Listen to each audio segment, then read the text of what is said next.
So in this video, I'm just going to show you how to use a DeWALT impact driver. So first thing you need to know is just how to slide the battery in and out. Obviously when the battery's in, the tool's live, and as soon as you put your finger on the trigger, it'll start to rotate. So really you've very limited controls on an impact driver. Once you've got the battery in, you've just got forward and reverse on this little flick button here. So spinning forward, spinning in reverse. You've got your trigger, which is variable speed.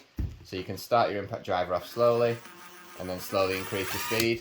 Other than that, you've no other settings on the drill. You've no speed settings or turn buttons. You've literally forward and reverse and your variable trigger. So impact drivers, one of its main uses is to put screws in. So make sure you've got the right PZ bit on the end of your drill.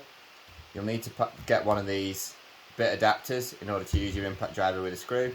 So I'd recommend investing in one of these, and if you can get one with a strong magnet, even better. Put your screw on the end, take your piece of wood. Now you'll notice that the impact driver starts to turn the screw, and when it gets to a certain point and feels enough torque on the drill, it'll add the impact force.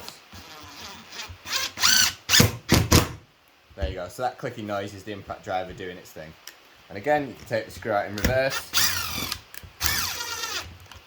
and stick it back in your wood. Another popular use for impact drivers is you can also use them with these socket adapters. So you can use those for putting in bolts, lag bolts. You can get larger socket adapters for these, and you can even take wheel nuts off a car. So there's some of the main uses for your impact driver. Anything to do with screwing and anything to do with sockets and bolts, you can use your impact driver for. They're quite compact, you can get in some hard to reach places, and because they're battery powered, you can go anywhere with one.